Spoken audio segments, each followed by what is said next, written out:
किसी साधना पद्धति या विधि के द्वारा सत्य क्यों नहीं मिल सकता? क्योंकि सत्य मिलने की चीज नहीं है। सत्य कहीं खो नहीं गया है। सत्य कहीं आसमान में नहीं बैठा है। सत्य तुमसे कहीं दूर नहीं है।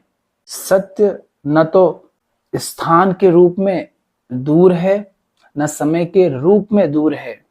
सत्य तो अभी और यही है। न दूरी है, न देरी है। पद्धति या किसी विधि का पालन कौन करेगा? आप करोगे ना। साधना कौन करेगा? आप करोगे ना। मुक्ति चाहिए किससे? अहंकार से। और अहंकार क्या है? वो जिसे आप मैं कहते हो, वो जो आप बनकर बैठे हो। आप बचे रहना चाहते हो। साधना आपके बिना होगी नहीं। आपके बिना विधि आगे बढ़ेगी नहीं। आप विधि को छोड़ना चाहते नहीं। विधि को आप नहीं छोड़ना चाहते। विधि आपको नहीं छोड़ना चाहती। विधि कहती है कि मैं आगे बढ़ूंगी ही तब।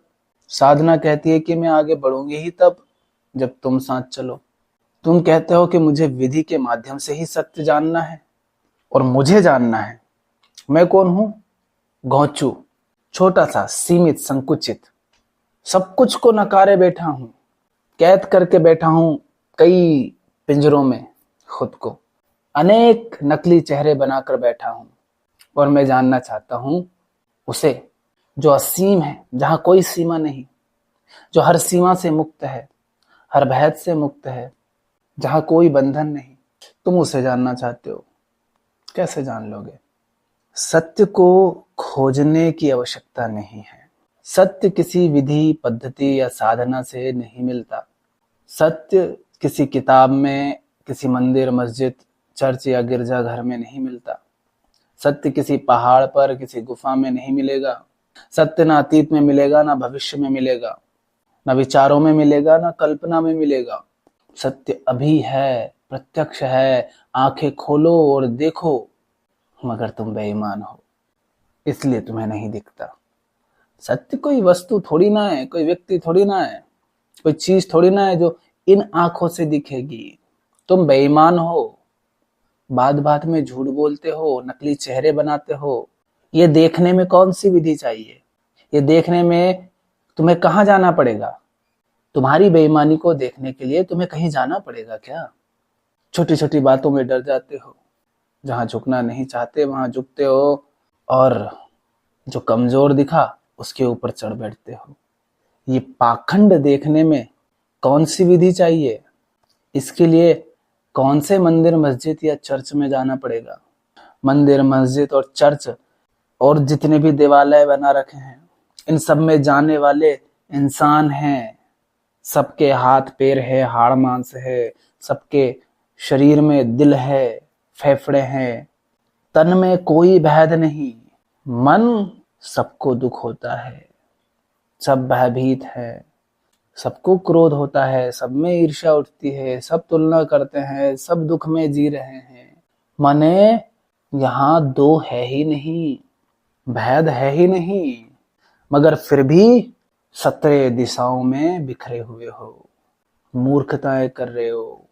ये देखने में कितना समय लगेगा? कितनी साधना लगेगी? विधि पद्धति साधनाएं इसलिए काम नहीं आती क्योंकि बात तुम्हारी है, तुम्हारी नीयत की है, तुम्हारी ईमानदारी की है। तुम किसी के साथ प्रेम के नाम पर धोखा कर रहे हो। ये देखने में कितना समय लगेगा? कौन सी विधि चाहिए?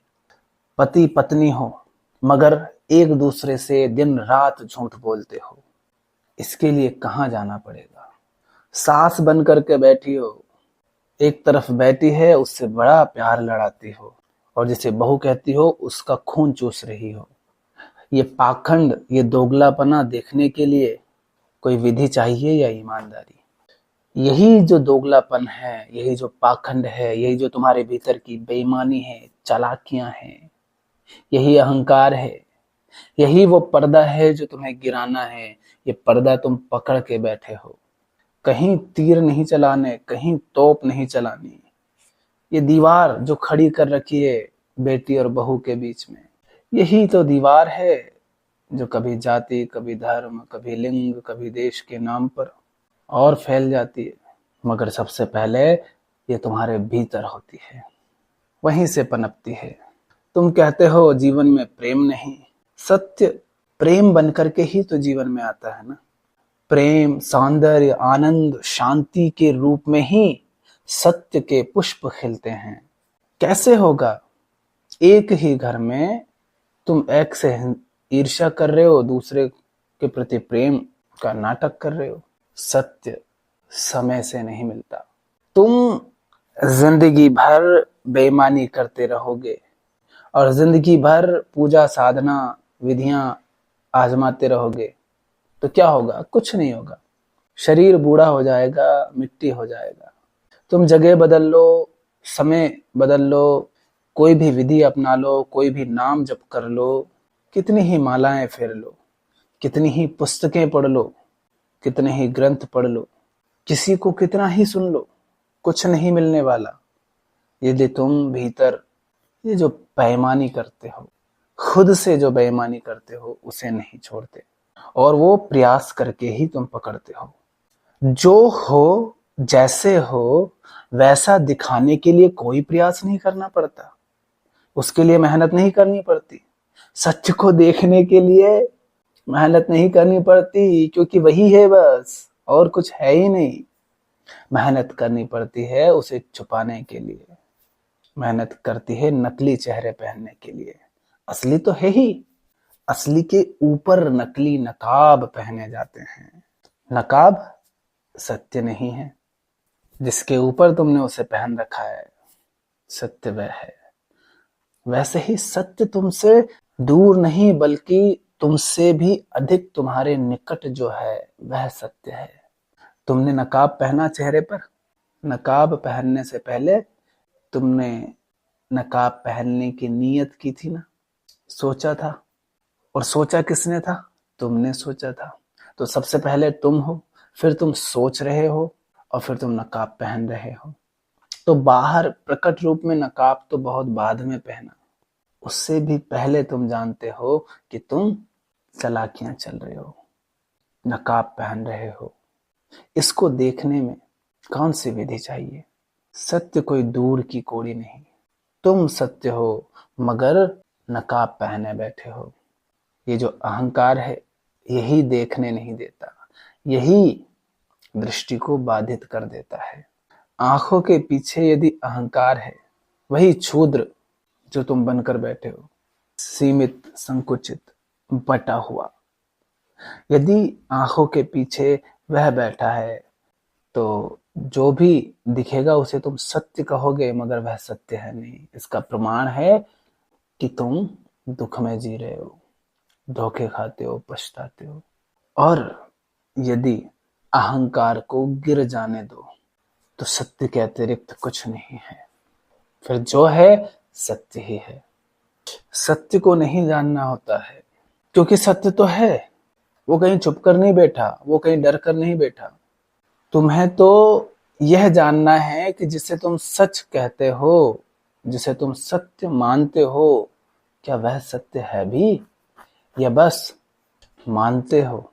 जो तुम्हें सत्य प्रतीत होता है जरा उसको जांचो परखो तो। देखो कोई कामना उठी और वो कामना तुम्हें ये आशा दे रही है कि अगर कामना पूरी हो गई तो जिंदगी मस्त हो जाएगी। एक दो कामनाएं पूरी करके देख लो, पता चल जाएगा कि जो ये वादे करती है पूरे होते भी हैं या नहीं। कामना ने तो वादे किए थे कि मुक्ति देगी, पर उसने मुक्ति दी या बंधन? देख लो। बहुत भरोसा है आपको किसी व्यक्ति पर कि वो तुमसे प्रेम करता है, थोड़ा जांच परख लो, देख लो कि कहीं ऐसा तो नहीं प्रेम है भी या बस स्वार्थ है, आशा है, या निर्भरता है, या भय है, केवल वासना भर है। बहुत भ्रम है आपको कि माता पिता प्रेम करते हैं, तो जरा उनकी बात को, किसी गलत बात को ही गलत कहकर देख लो। कभी उन लोगों के साथ बैठ जाओ जिनको वे दुश्मन मानते हैं, फिर उनसे बात करो, हंसो, अगर ऐसा लगता हो कि पत्नी प्रेम करती है तो जाओ किसी अन्य लड़की से थोड़ी देर बात करके देखो कब तक उसका भरोसा टिकता है। और बात बस सहज ही करना, फिर देखना शक, संदेह, सवाल और लगता हो कि पतिदेव प्रेम करते हैं तो कर दीजिए आजाद। ये इतने पहरे क्यों हैं एक दूसरे पर, इतने बंधन क्यों हैं, इतने शक और संदेह क्यों हैं, ये भीतर इतना भय क्यों है एक दूसरे को लेकर? क्या ये कोई प्रेम है? और ये सब देखने के लिए कौन सी विधियां लगाओगे? सत्य कोई आसमान में बैठी चिड़िया नहीं है। जो है वह सत्य है, मगर दिखाई नहीं देगा। जब तक अपने नकाब नहीं उतारोगे तब तक नहीं दिखाई देगा कि जिन्हें तुम वास्तविक चेहरे मानते हो वे सिर्फ मुखौटे हैं। जिन्हें अपना कहते हो वहां कोई अपना नहीं, और जिन्हें पराया कहते हो उनमें हर कोई सिर्फ पराया नहीं है।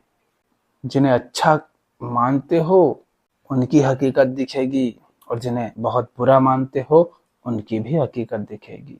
जिन्हें मानते हो कि तुम्हारे शुभचिंतक हैं उनके भी चेहरे दिखेंगे, और जिन्हें अपना दुश्मन मानते हो उनके भी चेहरे दिखेंगे, मगर तब जब तुम अपने नकली चेहरे उतारोगे। कौन सिखाएगा तुम्हें ईमानदारी? कौन सी विधि, कौन सी साधना, कौन सी पद्धति तुम्हें ईमानदारी सिखा देगी, सरलता, मासूमियत सिखा देगी? तुम विधि, साधना, पद्धति में ही बेईमानी कर जाओगे तो, और करोगे ही। अहंकार करता ही क्या है? अहंकार का काम ही क्या है? खुद झूठा तो झूठे से क्या आएगा? झूठ ही आएगा। खुद बेईमान तो बेईमान से क्या होगी? बेईमानी ही होगी। अहंकार माने वो पाखंडी जो पल पल चेहरे बदलता है, तो वो पद्धतियों, विधियों का प्रयोग करने में भी पाखंड नहीं करेगा तो क्या करेगा? इसलिए कोई विधि, कोई पद्धति, कोई साधना काम नहीं आती, क्योंकि सत्य छुपा हुआ नहीं है। अहंकार रूपी पर्दा गिरा दो, आंखें साफ साफ देखेगी, यही आंखें देखेंगी। अहंकार ऐसा ही है जैसे ऐसा चश्मा पहना हो जिस पर धूल जम गई हो, तो वो चश्मा ही उतार दो। चश्मा उतार देने से आंखें नहीं उतर जाती। उसी तरह ये जो बन करके बैठे हो ना, किसी के बाप, किसी के बेटे, किसी के भाई, किसी के पति, किसी के फूफा, किसी के मौसा, ये बन करके जीना बंद करो। किसी की मौसी, किसी की बुआ, किसी की बहन, किसी की पत्नी, किसी की माँ, ये जो नाम दे रखे हैं खुद को, ये ठप्पे, हटाओ इनको। यही सब तो है जो तुम्हें बचा के रखते हैं, तुम्हें यानी अहंकार को। हर तरह के पिंजरे से खुद को आजाद करो, और जो बड़े बड़े और ठप्पे लगा रखे हैं, धर्म, जाति, मान्यता, संस्कार इत्यादि के, और ये चालाकियां छोड़ो। सीधे साफ देखो। पति को कभी इंसान की तरह देखो, पत्नी को भी इंसान की तरह देखो। जिन्हें अपनी संतान कहते हो उनको सिर्फ इंसान की तरह देखो। जिन्हें पड़ोसी कहते हो उनको इंसान की तरह देखो। जिन्हें जानवर कहते हो उनको सिर्फ जीव की तरह देखो, तो दिखाई देगा। अभी अभी जिसको थप्पड़ जड़ा उसको थप्पड़ जड़ सकते थे, अगर तुम जो खुद को मानते हो वो नहीं मान रहे होते। औलाद को, पति को, पत्नी को, माँ को, पिता को, भाई को, दोस्त को, इनको इंसान की तरह देखना कौन सी विधि सिखाएगी? अरे पति बनकर देखना बंद करो तो पत्नी को इंसान की तरह देख पाओगे। बाप बनकर देखना बंद करो तो बच्चों को इंसान की तरह देख पाओगे। थोड़ा खुद से दूर हटकर देखो कि तुम जो व्यवहार उनके साथ कर रहे हो, किसी भी व्यक्ति के साथ, वैसा कोई और किसी अन्य के साथ करे तो पूरी ईमानदारी से तुम खुद से पूछो कि क्या तुम उसको ठीक मानोगे? अगर नहीं तो फिर तुम क्यों कर रहे हो? छोड़ो ना इसको। इसमें ना समय चाहिए, ना कोई पद्धति, ना विधि। इसमें बस प्रेम चाहिए, ईमानदारी चाहिए, सरलता चाहिए, और मुक्ति चाहिए तो ऐसे ही होगी। क्योंकि मुक्त तुम हो, बंधन तुमने पकड़ रखे हैं। एक ही बंधन है, अहंकार, वही जो तुम बनकर बैठे हो। गिर जाने दो उसको।